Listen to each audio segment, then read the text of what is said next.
Bonsoir, bonsoir, bonjour, c'est Congo News 24. Bande Konanga, comme toujours avant de commencer notre émission, nous disons merci à Dieu. Nous disons merci à nos chers abonnés et téléspectateurs qui nous suivent partout dans le monde et en RDC. Bande Konanga, soyez les bienvenus. À la une, chers téléspectateurs, journée de Génocos, reconnaissance officielle du génocide congolais. Bandeko, bakolaksa, na monde, comment oyo bosalaki, mpe o bozo continue kosala. Bozo boma des millions de Congolais, kaka poto zana ba ressources naturelles. Makambo za minene, boko yoka préparation à journée, ya vendredi, na Kisangani, l'arrivée, ya Premier ministre, et puis Bogoyoka, Oyo, gouverneur P, Yachupu, Alobi. Tous à la connecter, peut-être développer une émission. Deuxième point chez téléspectateurs. Bandeko ba rencontre ndenge na ndenge au téléphone Salami entre Kagame, entre Lorenzo et Fachi, et puis Lorenzo et Kagame. Donc Lorenzo a souli na bango mibale. Makambo za minene, bokoyoka réaction américaine, et puis bokoyoka ONU, bokoyoka Occident, donc makambo za minene, et puis bokoyoka ba réaction oyo biso tozo monaki, ba jabatu oyo, ezamba watu, biso, batika kosaka na biso. Alors, ezaya koyinda, esi yindi parce que ba Congolais ba lobby, ba ja Kagame aza kosala, biso tozomona membala oyo ekosala malisu te.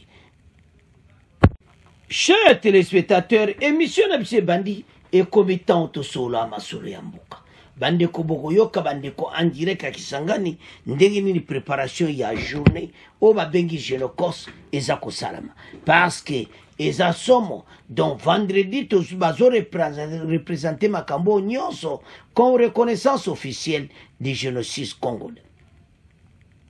Pays na biso vivre ba théâtre, y a ba voisins, y a ba ennemis, y a communauté internationale, comment ndeni ba bomi ba Congolais. Mais message oyo kopesama na journée oyo vendredi ya Génocos, eza message moko ya kosakana te. Monde sentir oyo basali RDC. Monde ba yoka comment des millions de Congolais ba kufi. La République démocratique du Congo commémore ce vendredi 2 août 2024 à Kisangani la journée nationale du Génocos. Génocide congolais pour des gains économiques. En hommage aux dizaines de millions de morts, victimes de violences sexuelles liées au conflit, utilisées comme armes de guerre ou victimes de guerre contre la paix et la sécurité de l'humanité, ainsi qu'aux personnes qui leur apporté assistance à ces commémorations, loi 22065 du 26 décembre 2022. Ministre de la Justice est présent, ministre de l'Intérieur Bango Nyonso présent, l'arrivée à Premier ministre Mbandiko. Dossier Oyo est un dossier mon monde Koganga parce que arrivé déjà, il y a des diplomates, Bakozala, donc arrivé officiel. Donc, Masola Kosakanati, ou Ekoleka, vendredi. Cette journée de commémoration, en effet, porte une double symbolique. Bolanda très bien, Bandeko. Et ça a double symbolique, pourquoi? Il s'agit d'une part de rendre hommage mérité à des millions de Congolais qui sont morts, réaffirmant la dignité et la valeur de chaque vie perdue dans cette tragédie. D'autre part, pour faire un plaidoyer pour reconnaissance officielle du génocide congolais. Awa basali yango d'abord génocide oyo basana mboka na biso na ndenge nini ba utilisaki ba arme de guerre, viol, non bandeko ba perdre ba vie na ba circonstances moko mabe. Et encore pas seulement ça, ndenge nini génocide congolais salameki parce que bango ba considérer Rwanda comme génocide ya ba Tutsi mais nzoka nde na EDC eza génocide koleka ya barwandais. Mais communauté internationale baotala ya barwandais bazotala ya biso te. Donc ya biso eza oublié. Mais Fatia alobi non, il faut totombola yango. Bandeko soto zoloba na bino ke soto comparer les deux gouvernements eza polémique te.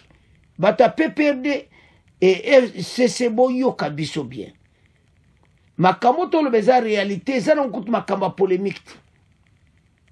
Bo dirigé pendant 20 ans. Est-ce boyebaki te ete génocide oyo ezali? Je vous pose une question, bon répondre ba Congolais. Ils sont là au pouvoir pendant 20 ans, mais baza bataliboso koya ko ganga, koloba ke voilà, bango bazal baye démocratie et tout ça. Bavana kakanye. Basepelaka ndeni bazo tambola na nzela na makila ba Congolais. Bino bato bosali 20 ans au pouvoir. Alors, avançons. Awa le RDC alobi ke to présenté par Mokili Mobimba, monde entier, ndeni génocide de Salmaki Panabiso. Une étape cruciale pour la justice et la réconciliation, appelant à une prise de conscience tant nationale qu'internationale et à des actions concrètes pour prévenir de telles horreurs à l'avenir. La journée du 2 août, apprend-on, se veut aussi un moment de réflexion et d'engagement. Elle incite en effet la communauté internationale à soutenir la RDC dans ses efforts de résilience pour la paix, la justice et le développement. Et ça qu'on tire attention à Bango, parce que Bango bazoye pas na biso. Baza ko tia penda kate ya génocide. Mais ce sont l'Occident au bakotonda lobi na bakotonda vendredi na Kisangani. Mais baklobini tant ba commis sur place. Match ezamubulu. La journée du 2 août bandekonanga ezamakaminen. Cette commémoration du Génocide rappelle à l'opinion nationale et internationale que pendant près de 3 décennies, la République démocratique du Congo a été le théâtre de conflits armés orchestrés par certains États et puissances internationales, plus particulièrement dans sa partie orientale, dans le but d'affaiblir l'autorité de l'État et de promouvoir l'exploitation illégale des ressources naturelles par un blanchissement de minerais de sang via des plateformes de contrebande. La contrebande est salamandenge nandenge. Chef nango est président Rwandi. Basala yango ba créer yango. Mais entre-temps, on élimine des Congolais, ils meurent, bazako boma.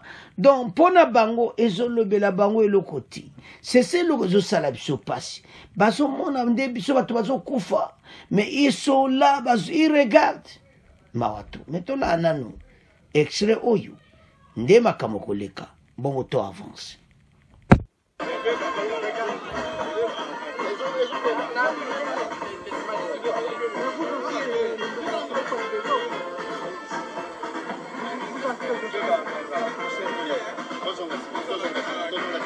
L'arrivée à Premier ministre Kisangani a salué les membres du gouvernement, a représenté le président de la République qui est absent. Parce que le président de la République est à Bruxelles.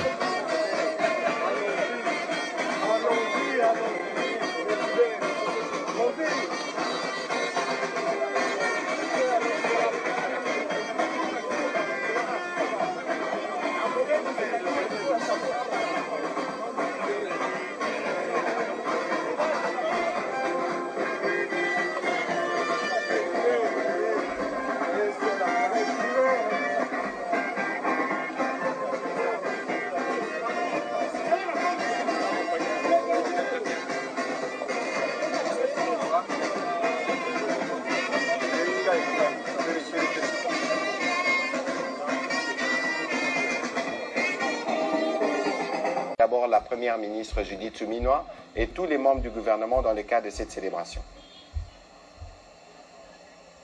Je peux lui laisser la place? Ouais, il va intervenir là-bas.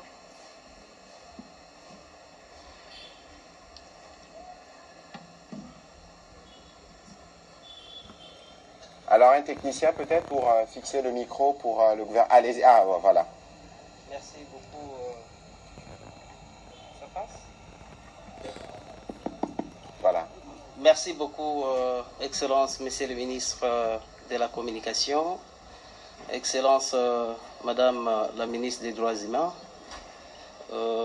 Permettez-moi de vous souhaiter un très bon séjour à Kisangani, chef-lieu de la province de la Chopo, et donc la plus vaste province du pays. Et la ville martyre, mais aujourd'hui ville d'espoir. Je pense que la population boyomaise est dans la joie d'avoir accueilli aujourd'hui Madame la Première ministre. Toute la province aujourd'hui ne se sent plus abandonnée. Nous sommes totalement dans la joie. On a une particularité sur tout ce qui s'est passé et continue de se passer dans notre pays. La ville de Kisangani est l'unique pays où les deux armées étrangères se sont affrontées à pleine centre-ville et ils ont causé beaucoup de dégâts. L'histoire que nous ne pouvons pas oublier. Et l'événement ici vient de nous rappeler encore tout ce qui s'était passé dans la ville de Kisangani. Je pense que cette histoire doit être gravée dans les têtes de nos enfants. En tout cas, nous sommes confortés par votre présence ici.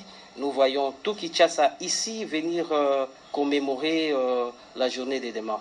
Merci beaucoup. Je pense que nous sommes dans la joie. Merci. Alors, est-ce que la population de Kisangani est suffisamment, j'allais dire, mobilisée pour cette célébration? Si, nous sommes tous mobilisés.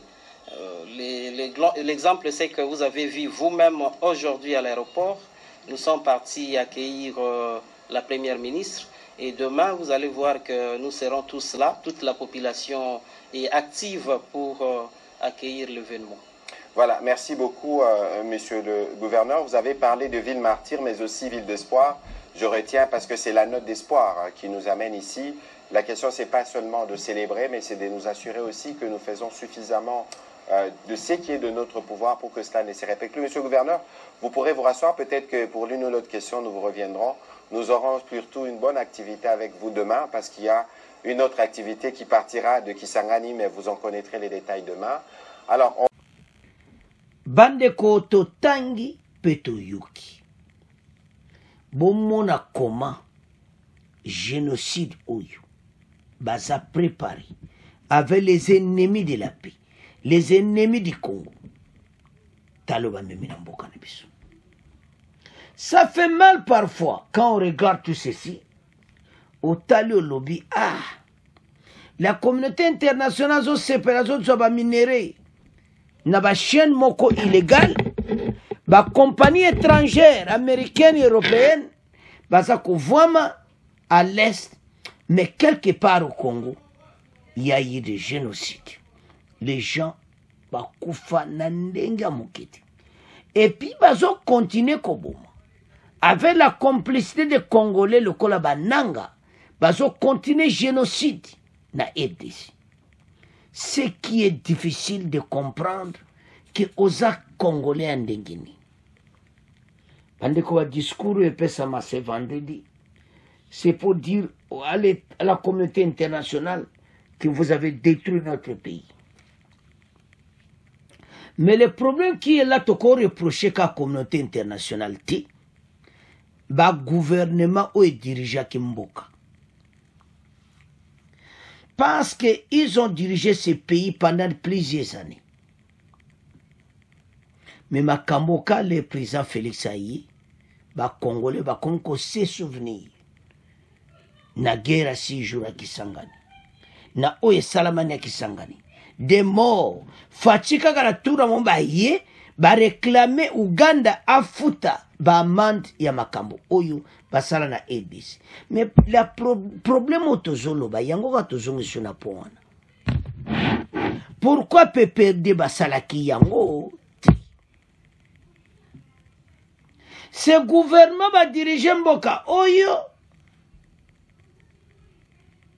génocide oyo eleki na mboka balobi te. Mais gouvernement sikoyo bayo comprendre fatila yo pouvoir makambo ebele atoyebisa bino atala laissez la RDC ça dirigé par un Congolais. Mboka o de toute façon moto moko aza étranger ko diriger sur mboka oyo. To récupérer destinée na biso, to récupérer mboka na biso na maboka ba Rwandais. Ba traiter ki biso lokola ba nyama. Partout au coup de Rwandais na kata administration. Partout au coup de Rwandais tina ba onatra, tina ba société, tina ba direction générale na RDC na administration publique, mais il y a des Rwandais. Basel ba complot na bona Ouganda et tout ça pour éliminer les Congolais. Et ça m'a comment les guerres en pleine ville, batu basa kokufa. La communauté internationale sa kotala. Mais ce comme génocide rwandais, tout le monde parle. France, Ernion, ce génocide rwandais. Oh, génocide rwandais. Mais tala o abisso. T'oublies. Comme le président va diriger Kimboka avant, Bakibake na bangote. Et c'est comme ça.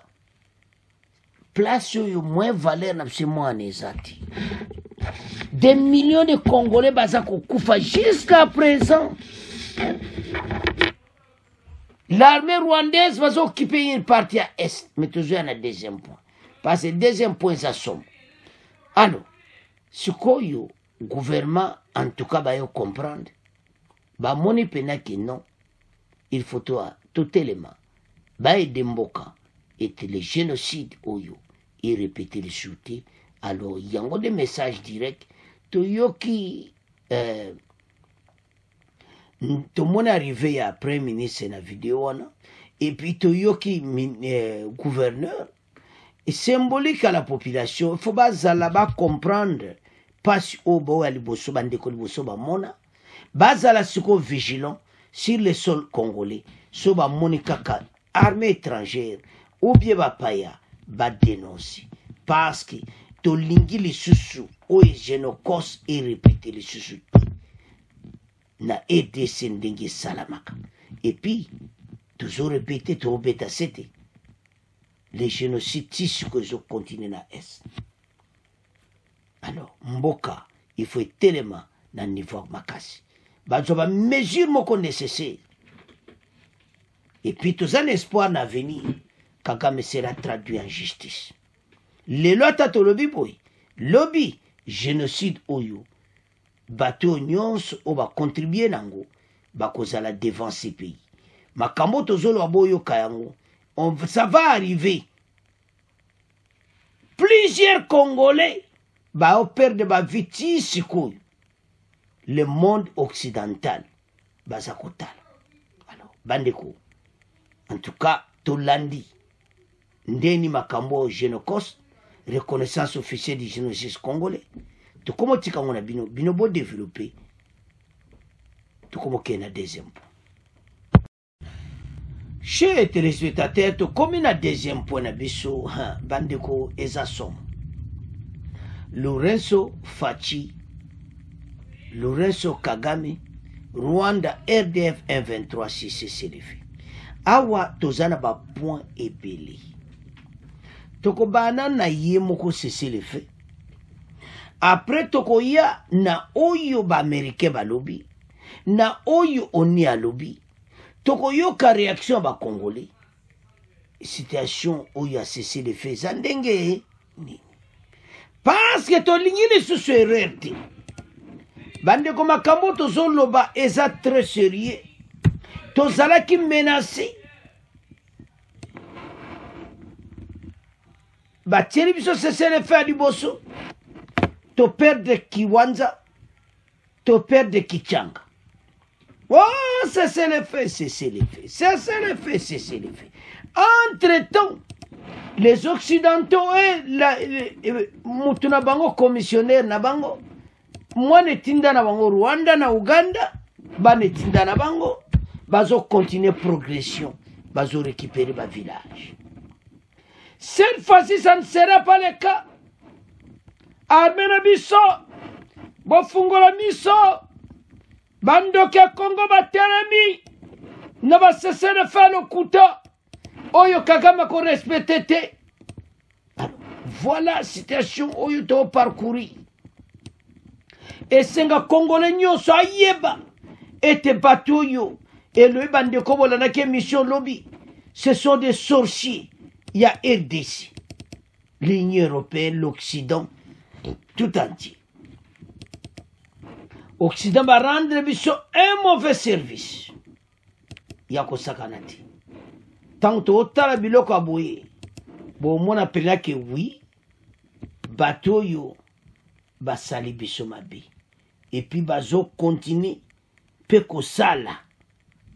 Mais, biso, totalement. En tant que Banamboka. Parce que trop, c'est trop. Et puis, bateau, nyonso basali mboka na biso mabe. Et kozongi la bango. D'une manière, d'une autre.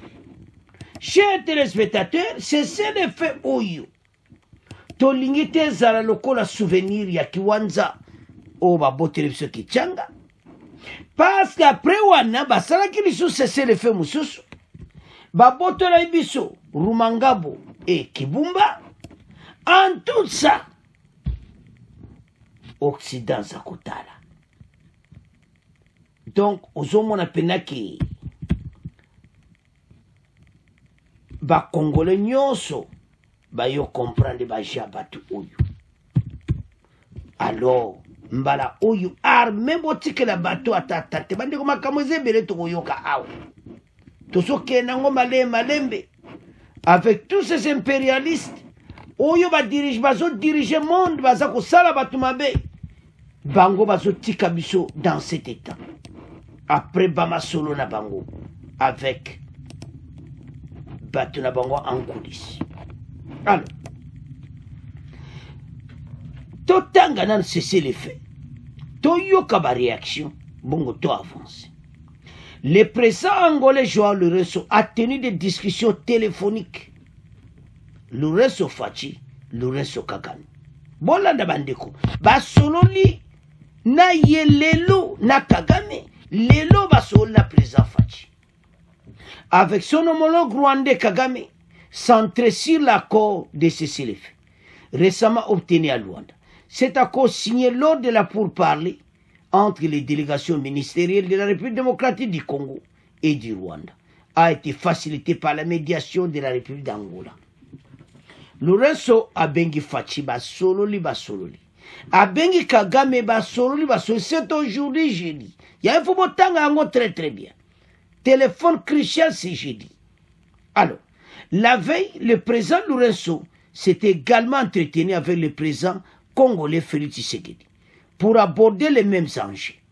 Le cessez-le-feu, la veille, le président Lourenço s'est également entretenu avec le président congolais. Alors, le cessez-le-feu est un développement majeur dans les conflits de longue date dans l'est de la RDC. Et il est prévu d'entrer en vigueur ce dimanche 4 août. Est un développement majeur, bande konangai. Et c'est pas qu'on respecte. Et c'est Kagame ndengi basoli na Lourenço. Kagame azwe sa Lourenço nini. Oui, tondimi. Mais est-ce qu'andimi na motema moko? Est-ce que Kagame aza sincère? On a tozwa kaba mensonge. Makambo to tanga awa Kagame otira ko appliquer ngoti. To bongsa armée. Bandeko FARDC na Sami Diarsi ba termina position de pointe à sac. Bazana place à kolekati. Fubaza mayele na bango. Ces efforts diplomatiques arrivent à un moment critique alors que le processus de Nairobi est au point mort. Le président Tshisekedi avait récemment critiqué la gestion du processus de Nairobi par le président William Ruto, affirmant que celui avait pris parti pour le Rwanda. Mutabomi yango, eza président Ruto, ya Nairobi, accord à Nairobi na ba groupes armés. mais de toute façon ta suna tina na ngote to komo so na ba groupe armé direct ba groupe armé ngopé la majorité va se va komba wazalendo tozo bunda pona mboka. Les efforts de médiation du président angolais João Lourenço, après la Belgique, la France, l'Union européenne, le Royaume-Uni, la MONUSCO ont également exprimé leur satisfaction de cessez-le-feu. Le Rwanda et l'Angola. La Maison-Blanche a salué les efforts de médiation de Lourenço et a exhorté toutes les parties à respecter les droits de l'homme et les droits du droit international humanitaire. Bako respecter Angoti. La raison est simple, américain, bango baza batunabino. C'est le fait à l'Est et les USA appellent les acteurs au respect des droits de l'homme et obligation du droit international humanitaire. Kagame akosala yango te parce que sala ki cop na yi. Cop na bino foiré et petit poteau. Bozo mona ndene okende te parce que bino boyeba ka dans une semaine bokozwa Goma. Mais cop na bino simbité, moto na bino Kagame ako respecter makambo te. Chers téléspectateurs, makambo eza sérieux otozoloba. Ba américain basali biso mabe à tel point que Congolais nyonso nde toloba wa ezo sala epasi. Ete il faut ba américain ba pesa Rwanda sanction. C'est le fait c'est quoi? Biso zabazoba. Toza clair to mayele. To yebi oyo boza ko sala. Pe to yebi mamakambo tout bozo mema. Mais boye ba eti ba Congolais baza sous bazobati. Bokatsi na cessez le feu boko legasaki. Au dehors kanyabayonga se boko legalisus. Eko simbate. Parce ba wazalendo bazana nzela na bino. Baza ko surveiller très bien. Et ce sont beau respecter. Alors, yango message pas américain était Kagame a ko respecter yango. Même message pas ba français Macron. O bozolo ba ke ba respecter yango. Macron tozo yebisayo directement. Ete Kagame a ko respecter yango ti. Makambo wana c'est le fait Kagame alobi etaliete. Bako sala ba jena bango na M23. Bandiko tolo na trebe pa toko tshela mno ndeko oyo. Ndeko alobi boy. Ke ndenge bozo mona bango wana. Kagame na RDF M23. Bazo sala ba jena bango. Akoro wana ba science c'est le fait. Okoyoka ba M23 ba nanga ba AFC ba tuana nyonso armée rwandaise bazana EDC ba kolobake ça c'est n'engage que le Rwanda. Ce qui est M23 pe kotoyo Rwanda pe koloba n'engage que bango. Mais boyo kandeko oyo ndenga expliquer masolo bongo to avancer. Normalement, ça devait changer, mais bon, malheureusement, on sait que c'est plutôt ce que j'appelle la politique d'Autriche, parce que il y a assez de preuves pour prouver au moins qu'il y a des militaires rwandais en République démocratique du Congo et ougandais. Il y a des rapports non seulement de l'ANR, service de renseignement de la RDC, mais aussi des Nations Unies et de la société civile. Ce qui fait que Kigali, la dernière fois, n'a pas non plus nié. Kigali a dit plutôt que Kigali renforcera ses troupes en République démocratique du Congo. Donc je pense que pour moi, ça ce n'est plus une grande question vraiment d'actualité. Kigali a déjà accepté qu'ils sont en République démocratique du Congo, même s'il n'y a pas de sanctions jusque-là. Et pour le moment, est-ce qu'il y a une réaction des rebelles du M23? Non, à ma connaissance, il n'y a aucune réaction officielle, je dis bien à ma connaissance, et on est quand même sur terrain. Et que effectivement la plupart des fois c'est normal parce que c'est un jeu entre Kigali et le M23, tout simplement parce que quand ça ne va pas arranger le M23, ce qui fait que ils ne vont rien respecter parce que disant que ce n'est pas eux qui ont été consultés. Donc c'est une politique qui marche malheureusement pour Kigali et ça ne va pas pour la République démocratique du Congo. Parce que quand on négocie avec Kigali, ça signifie que le M23 peut dire facilement que ça ne l'engage pas. Et quand vous négociez avec le M23, Kigali peut dire que ça ne l'engage pas non plus.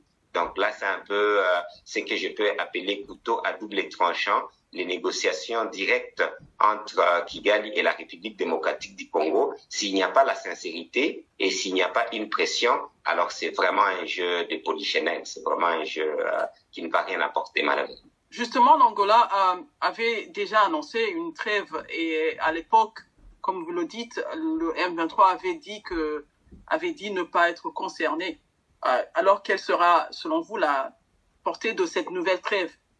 Je pense qu'elle ne va pas, elle devait apporter grand-chose, mais elle ne va pas apporter grand-chose parce que si on prend déjà ce qu'il y a comme trêve avec les Américains, on parle quand même des Américains, c'est-à-dire la grande puissance militaire qui a un accord avec tout le monde, le Rwanda, la République démocratique du Congo, 15 jours, renouvelés 2 fois pour qu'il y ait des cessez-le-feu de trêve, mais ça n'a pas été respecté sur terrain. Donc, je ne pense pas que maintenant cette trêve de l'Angola pourra être facilement respectée. Bana mboka tolandi biso nyonso Dadi Sali, analyse politique na Nord Kivu. Aza na terrain. Alobi ezaba jena bango ya Kagame na M23. Basali je biso to okende. Bino bo continuer ko gagne ba terrain. Tant biso to sien ba papier kuna bino bozo bunda na sake, bozo kere bozo dusula. Bo récupérer ba terrain. Après ça ba yeba lobi na bino lobi ke makambwana eza biso to sien kiti. Kagame azokende kuna ntankiki. Donc, jeune bango sala yo kaka ndenge Dadi Sali alobi couteau à double tranchant. Chers téléspectateurs, ça fait mal. Il faut que yo kaka bémission. Ya so bande ke benano s'abonner te s'abonner awa. Oza ko apprendre ba makamo très kitoko tangi pe oyoki. Alors, maintenant réaction wana soi-disant cesser les feux. Tous alango clair, yangwana boyoki soi-disant cesser le feu. Parce que, et ça sincérité, Kagame azo neti tena ba makambo oyo ya, donc azape na clarté, azape kolobelo kote ke sincérité zanango. Bakoki ko sala combien de dossiers ya cesser le feu. Bakoki ko bunda na tandenge nini.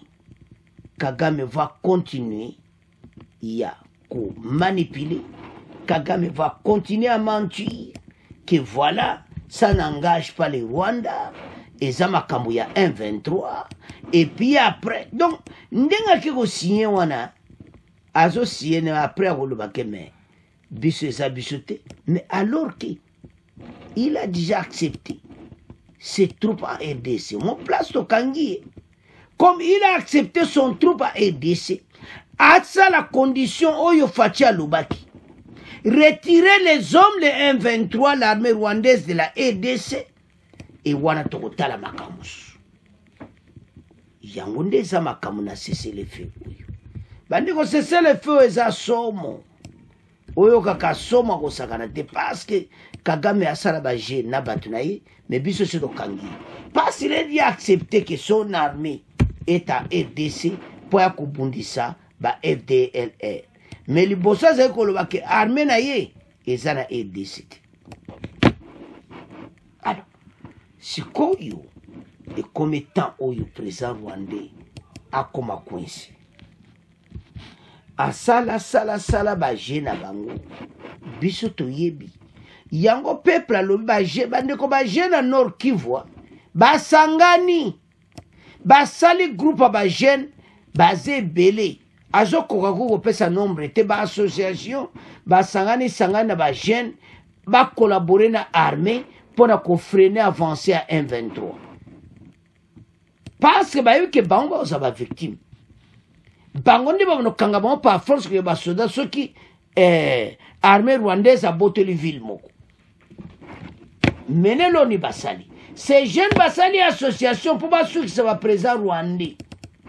C'est-à-dire qu'ils ont coopéré dans l'armée, population, na armée na biso basangani pona kobengana cet ennemi oyo aza ko envahir la RDC au nom ya président rwandais au nom ya président Uganda oyo baza ko bongo bandeko na biso bandeko makambo tono be sérieux alors tolanda dan ba jeune oyo to comprendre idée na bango parce que bango balobi ete tozo sala nyonso to kopera biso ba jeune bango nyonso basangana na Nord Kivu tolanda Ilwako Daniel yebisa biso ntina ya lingomba bosali mpe mosala na bino ezali nini.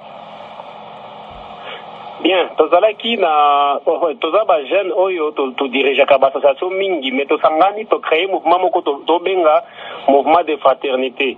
Mouvement oyo tira ngo eza ko réunir ba jeune po toyeba ndenge ya ko sensibiliser bango to renforcer collaboration civilo-militaire parce que to analyser ba effet zo sala managoma ba ennemi bazozwa ba territoire mikolo na mikolo. Alors biso tolobi ke eza kaka kozama ya collaboration entre ba militaire na ba civil et donc ba jeune de bazalaka mingi manipuler na ba politicien par-ci par-là. Alors photo banda ko sensibiliser ba jeune pe ba militaire to mo ndenge ya ko réunir ba idée entre les militaires et les civils collaboration zala nikolonyo so parce que ce qui to réunir te ba pour na biso kala mingi te ennemi ou alors ba minguna ba koya kaka ko prendre les dessus sur nous. OK. Bozali Daniel Allô Daniel bozali motango boni na lingomba o bosali mpe bozali kozela nini na baye o bozali kopesa mateya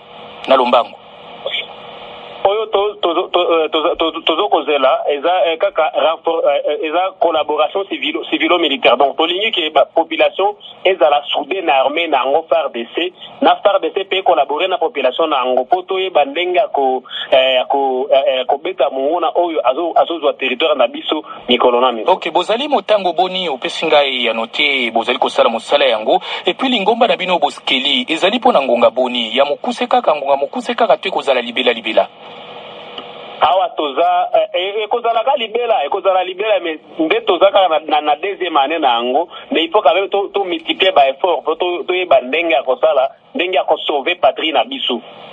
Bozali motango boni na lingomba o bosali oyebi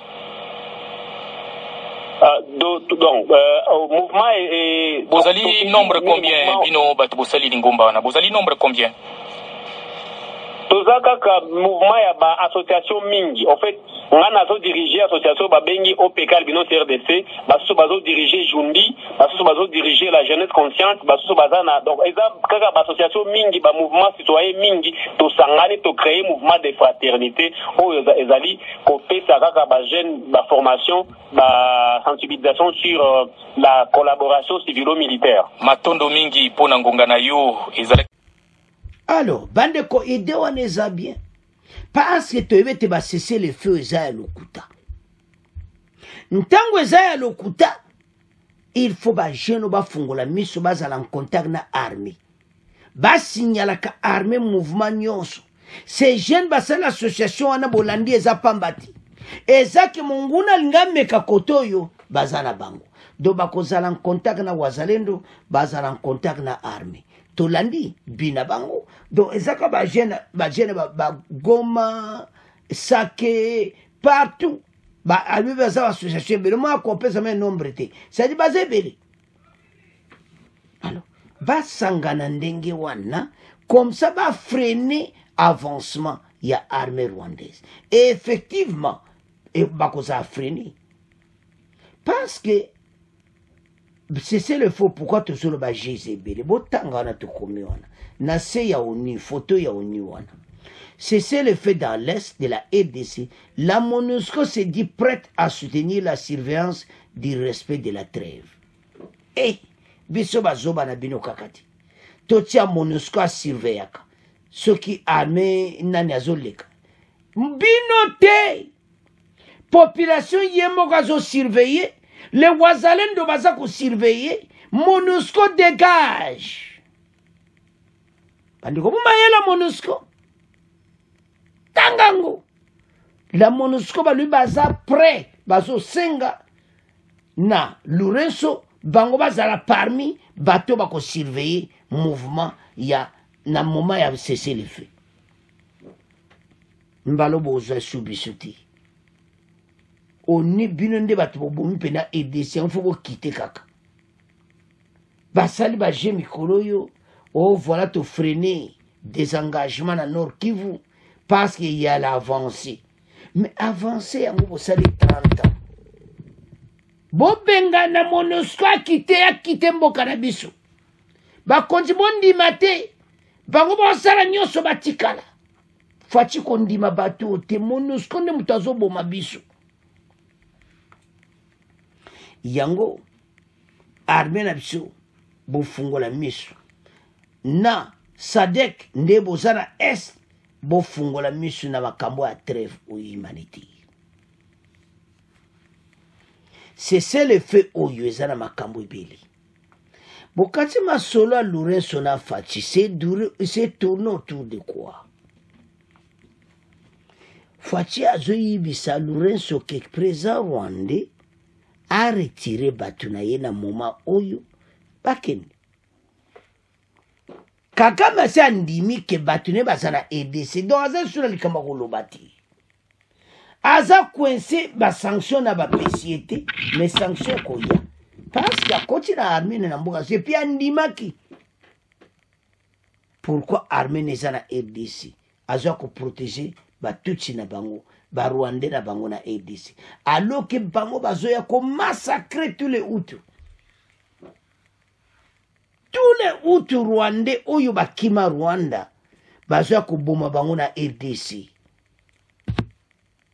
part armée wana tutsi wana o bazo diriger armée wana alors en tout ça bayeba ete guerre eza molai oyo bango bazoluka na RDC tokokoma ntina point oyo Faci aloba bon trop c'est trop na signé ka accord armée bachinois bakita na terrain toza na accord militaire na Chine aza prêt aya pena akoti mpe akomobunda bapesa biso bibundela makasi parce que makambo nyonso eza batéâtre Kagame akoretire bato na ye te on en a assez ya baje na bino koma bokoyebisa MONUSCO ake koloba ke ye aza prêt asurveillaka trêve oyo asurveillaka mpo olekisaka armée rwandaise wana balekaka barécupéra baterritoire mbala oyo bozwi pena l'échec mbala oyo tokangi bino baje na bino yoka na proposition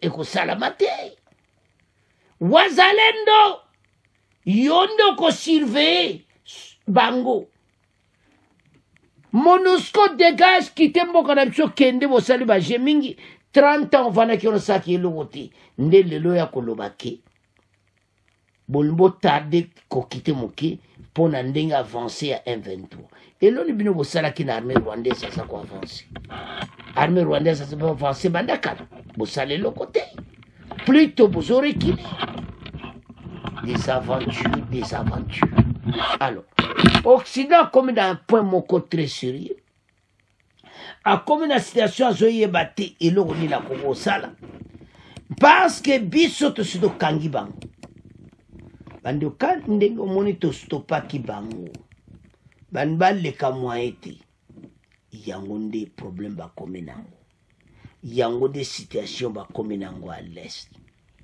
et nous allons nous battre tokobunda jusque na dernière énergie bakosi biso mingi basali biso mabe mingi mais congolais lève-toi bitumba oyo eza ya kosakana te laissez le fait eza na kaka batéâtre na batéâtre alors chers téléspectateurs en tout cas tolandi biso nyonso tolandi émission toyoki ba réaction ndenge na ndenge ekomi tour na bino bokomandi mais conseil tozopesa armée FARDC wazalendo SADC bofungola miso bobloqué partout botia beto kota Kanyabayonga nde bosali na Saki comme ça bato oyo bakoleka te et puis to menacer bango. C'est à ce point parce que bateau yo baza batu mabe.